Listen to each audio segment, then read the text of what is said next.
All right, hi there. So it's come to my attention that some people just don't have a really good idea how long it takes us to build props for our light shows and how long it takes to set up props and tear things down and get everything ready. So I'm still in the process of taking all my stuff down because I left mine up till January 17th to make my house all purple for a friend, which a lot of people participated in. That was great. I loved it. Thank you so much. All right, I'm going to start with my orbs here. I got orbs on this tree. Each one of these orbs has 16 pixels. There's 40 pixels along that bush, up and down, up and down, up and down, which I got to come out and take those down here shortly. Each one of those took about 3 hours to make with all the cutting, soldering, and making sure all the wires and everything are on the right direction. Take about 3 hours, so you can do the math. 3 hours times 40 is whatever. My matrix up here, this one here has 1100-ish pixels. I don't know the exact count in my head, but to push all these through and to wire it and to add all the power injection takes anywhere between 3 to 5 hours to make just that top one, and same with the bottom one. Throughout my property, all my trims, I have these little strips that go up and down. That one's hard to see. Let's look at a different one here. Doo-doo-doo. There you go. All these strips have pixels inside of them. Let's see if I can pull this out. Pixel strips right there. Each one of those has any random number of pixels. So this one has 183. That one's 160. I think that one's 160 also. And then I have all my tracks going around the windows, and all along the gutters. When I originally built those, I had to put all these tracks up first, and putting them up, making them level, and making them even, and making them look good took me almost, I would say, 3 weeks during the summer. I was out here every morning from the moment the sun came up, worked my butt off all day until the sun went down, sweating in the hot sun, trying to put up these tracks. Installing the actual pixels in the track, that only took me a couple hours, but they're easy and quick, and they're just sticky. With all the cables that run along my awning here, or my eave, you'll see there's my controllers gone. I had to take all my controllers down because I'm going to rebuild my controllers. I put more power supplies in them because I'm running out of power. This bundle of wires right here that you can't really see either, oh, that's power cords. That's the extension cables that go from the power supply controller that's here in my garage, goes up out that little porthole there, down, over, and across the lawn. So it runs my controller that's yard props, my Mega Tree controller, and then this controller here. So, with that, the Mega Tree that is down now, I just took it down. It's in the living room on the floor in pieces. I'm completely stripping it completely down. It's no longer going to be my Mega Tree because my new Mega Tree I'm going to build is 30 feet tall. Technically, it's 27.5, and it's going to have a star on top, which is going to make it 31 feet tall. But I got to figure out how I'm going to build that here. I think what I'm going to do is I'm going to dig a hole here, bury a bucket, put a bunch of cement in it, put a pole in it, make it work. I'll let you know when I get there. The Mega Tree itself, when I first bought that has 800 pixels on it, and I used the quick strips, extreme strips from Holiday Coro. That took me roughly, I'd say, 8 to 10 hours to fully build, assemble, and get mounted. Every year when I put it up, it takes, roughly 4 hours to get it up and get it even, because you got to get the pole up, get the strips on it, and then you have to make sure you get an even circle or half circle or whatever degrees you're doing, and then you got to make sure they're pulled tight enough on the tension so that they're even and straight. And then you look back and you're like, oh, I didn't want that angle, so you got to take them all back out of the ground and do it over.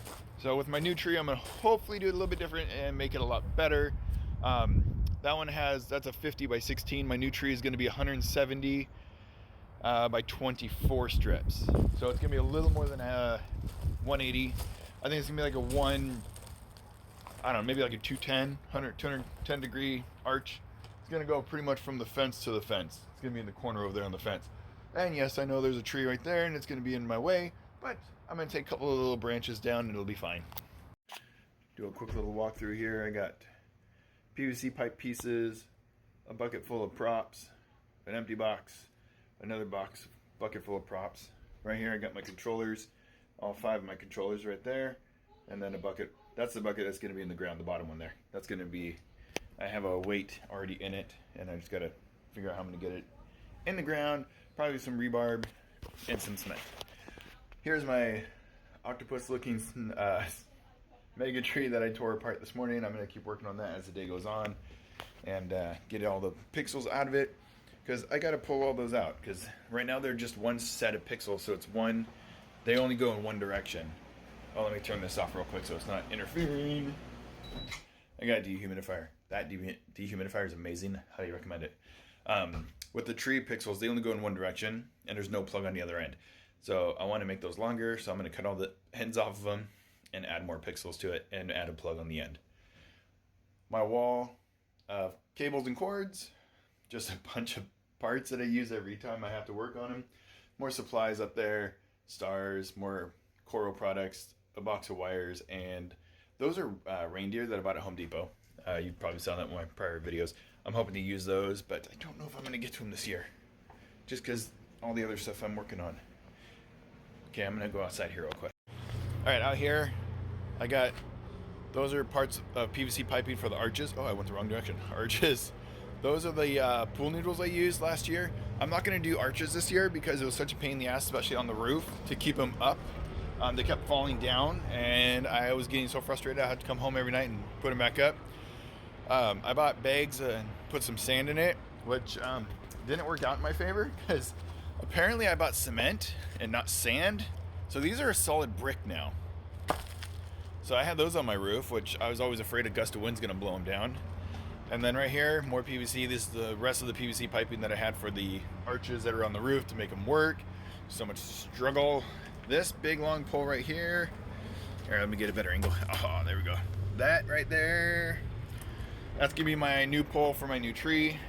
And that tree is gonna have 4,080 pixels on it, 170 up, 170 down by 24. It's gonna be such a pain. That's gonna take days to build that thing with all the pixels on it. I'm not looking forward to it, but I'm also very excited about it. So let me go in my shed here real quick. All right, inside my shed, you can't really tell, but those are my little mini trees. I store those in there. That was loud. I gotta bring a lot of the other stuff out here to this little shed too, as much as I can, because there's not a lot of room in my house. I've also got more PVC piping over there. PVC piping is one of our favorite friends because it's usable in a lot of factors, and we can do a lot of stuff with it. Yeah. So for the trees, my poor hot tub thing here is not working out well. My favorite. Whatever, I'll fix that later. I put that up so that the wind wouldn't blow on us, but then they just blow around. So the mini pixel trees, they have 84 pixels on them and 20 on the star. They roughly took me about 2.5 to 3 hours to build each either, or also because I had to cut them and add extension wiring in the bottom part of the tree so that I could lay the tree flat. When you're only using 3-inch spacing pixels on something that needs 6-inch spacing pixels, you kind of got to work with it and make it do what you want to do. So pretty much everything we build and do is all customed, and it's custom to specifically our properties and our plans and our props and our displays. So when people ask, hey, can I have an idea of how to do one like what you do? It's not that simple. It's not a catch-all like, oh yeah, buy this controller and put these lights on your house, because there's so many more factors that go into it. It is very overwhelming and stressful, and I'm going to try to hopefully start making some videos on how to make those types of decisions. Now that I'm learning more, I want to share that knowledge with more people, but you got to take it a little bit at a time. I first started this, and maybe I'll share that whole story, but I first started this project in 2019 when we bought this house. My first show didn't start until 2022. So I spent a lot of time creating and developing this display. And now, every day I'm spending more time creating and developing, just trying to get things worked. I think I have enough songs right now though, so next year I don't have to make more music. I can just fix the music I have to match the show that I've now have and now I'm going to build. All right, thank you very much for listening. Sorry this became longer the video than I expected, but I'm gonna make another one here in a little bit about my controllers. All right, have a good night, man.